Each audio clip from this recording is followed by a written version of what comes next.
Good morning. Good morning. I'm the Reverend William Levwood. My pronouns are he and him. I'm the minister here at Accotink Unitarian Universalist Church. As we begin our service, I invite you, if you're here, to silence your phones. Take a deep breath as we center ourselves for worship.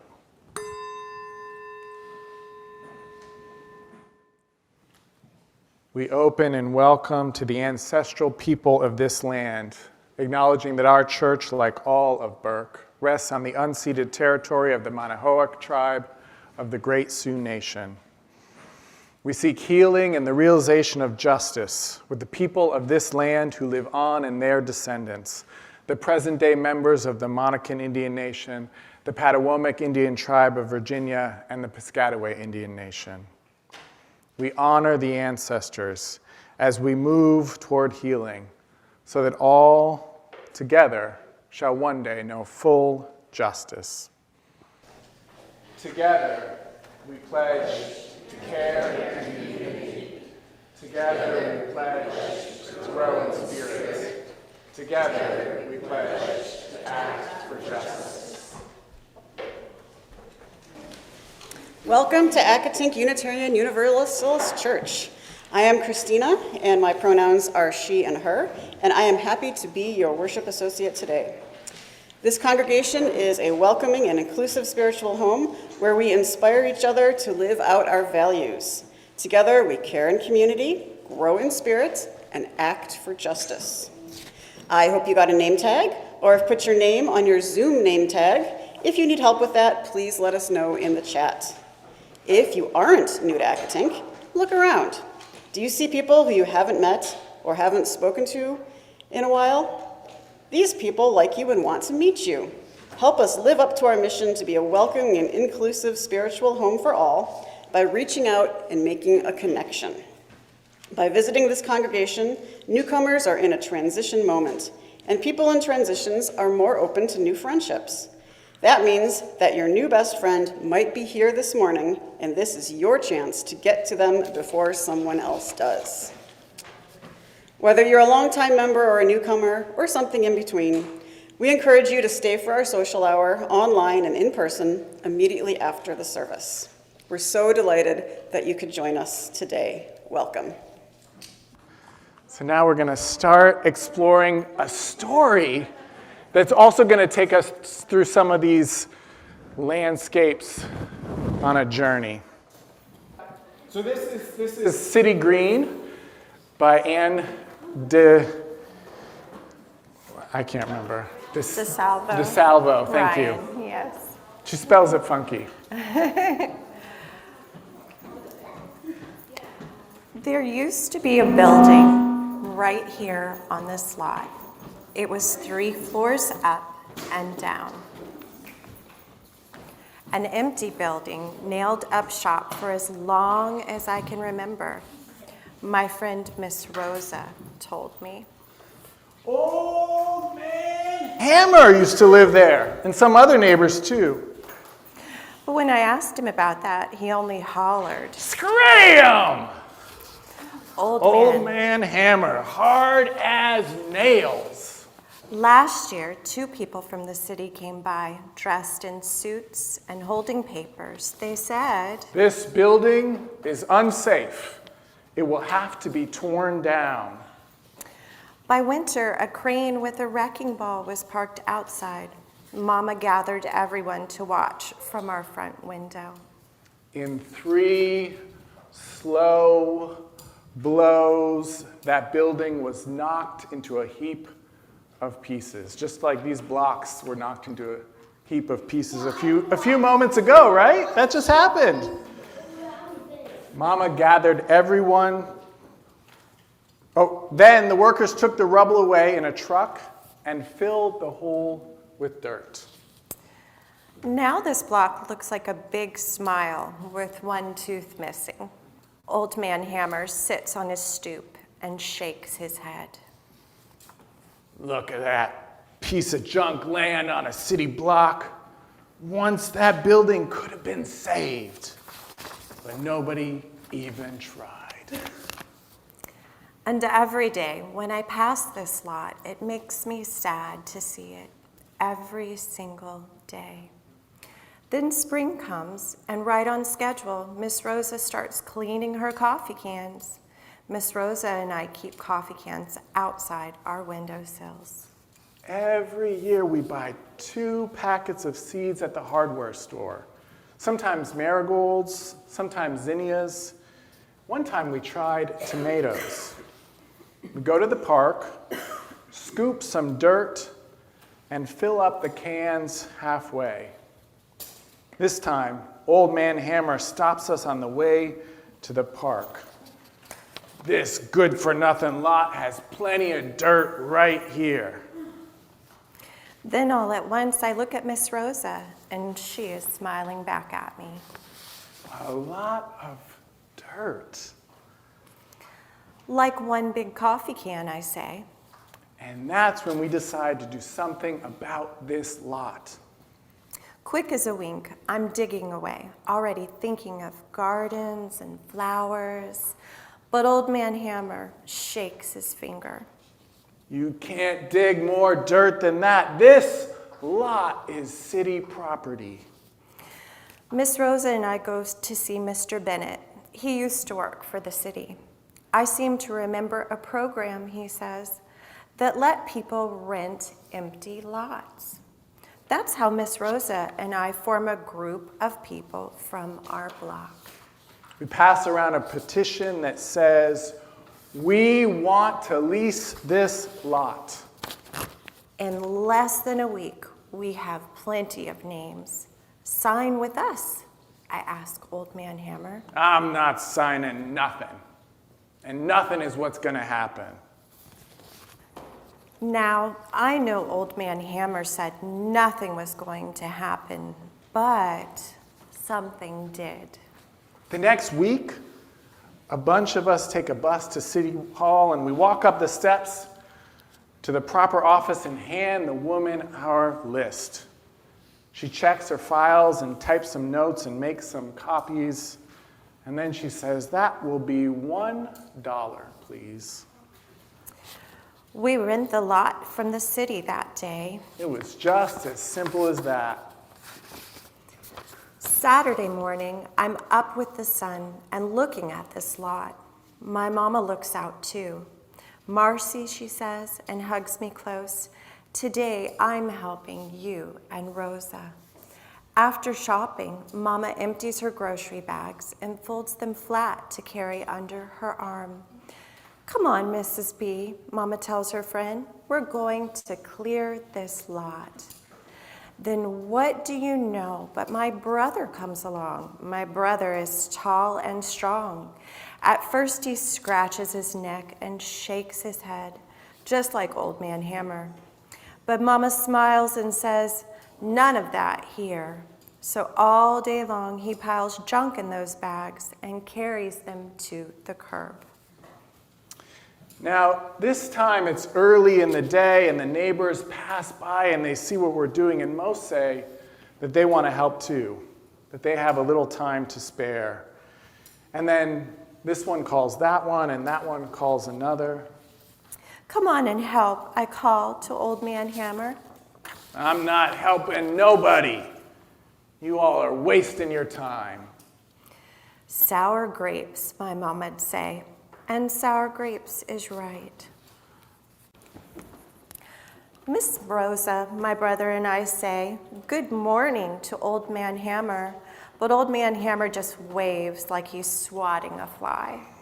"Why is Old Man Hammer so mean and cranky these days?" my brother asks.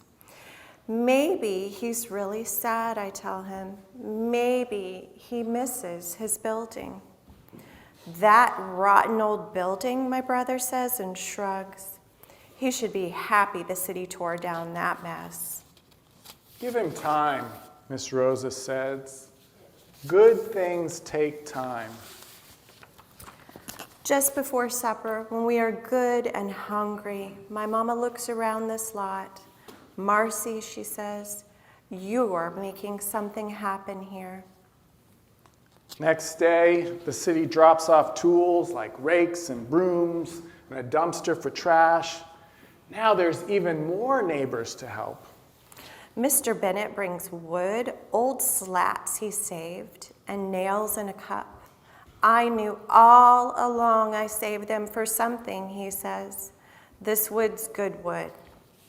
Then Mr. Rocco from 2 houses down comes, carrying 2 cans of paint. I'll never use these, he says. The color's too bright. But here, this lot could use some brightening up.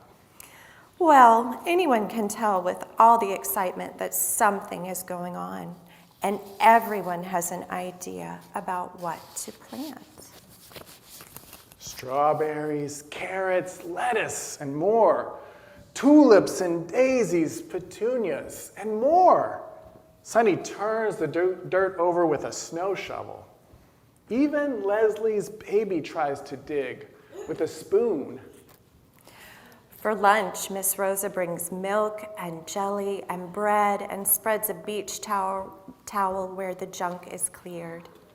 By the end of the day, a fence is built and painted as bright as the sun.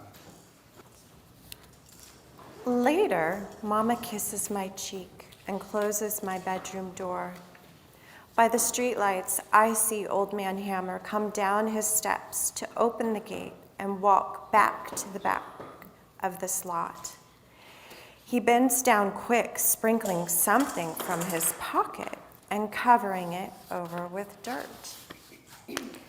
In the morning, I tell my brother, "Oh, Marcy," he says, "you're dreaming. You're wishing too hard." But I know what I saw, and I tell my mama, "Old Man Hammer's planted some seeds." Right after breakfast, I walk to the back of this lot, and there it is, a tiny raised bed of soil. It is neat and tidy, just like the rows we've planted. Now I know for sure that Old Man Hammer planted something. So I pat the soil for good luck and make a little fence to keep the seeds safe. Every day I go for a look inside our garden lot. Other neighbors stop in too. One day, Mrs. Wells comes by. "This is right where my grandmother's bedroom used to be," she says. "That's why I planted my flowers there." I feel sad when I hear that, with all the digging and planting and weeding and watering. I had forgotten about the building that had been on this lot. When I remember about the building that had been here, I remember that Old Man Hammer had lived there too. I go to the back where he planted his seeds. I wonder if this was the place where his room used to be. I look down. Beside my feet, some tiny stems are sprouting. Old Man Hammer's seeds have grown. I run to his stoop. "Come with me," I beg, tugging at his hand. "You'll want to see." I walk in past the hollyhocks, the daisies, the peppers, the rows of lettuce. I show him the strawberries that I planted. When Old Man Hammer sees his little garden bed, his sour grapes turned sweet. "Marcy, child, this lot was good for nothing.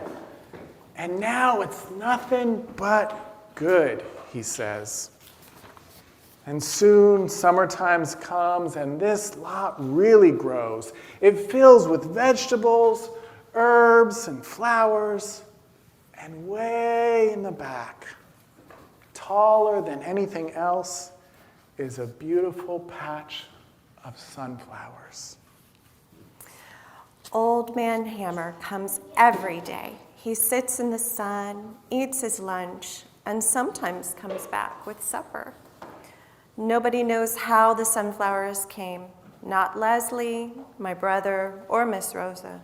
Not Mr. Bennett, or Sonny, or anyone else. But Old Man Hammer just sits there smiling at me. We know whose flowers they are.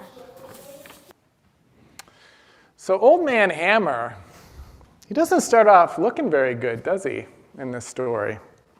He's kind of like a seed that's all dried up and shriveled.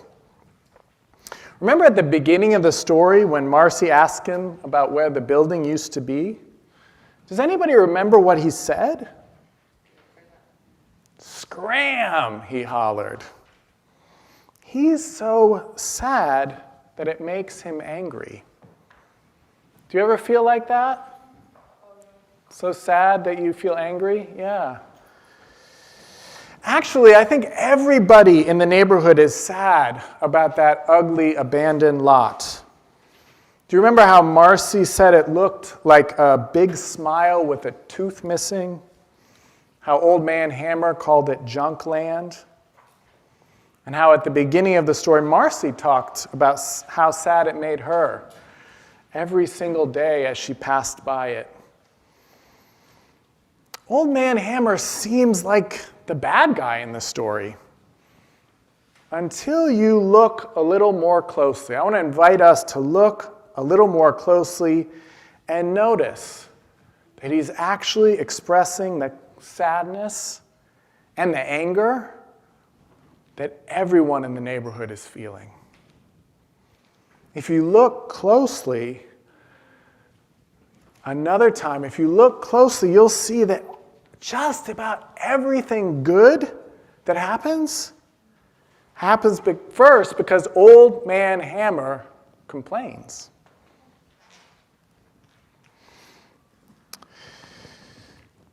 When Marcy hears one of those complaints, she uses it. Each time, she uses it to plant a different kind of seed. Remember when Old Man Hammer sees Marcy and Miss Rosa with their coffee cans on the way to fill them up with dirt from the park, and he complains that there's plenty of dirt in the abandoned lot right there.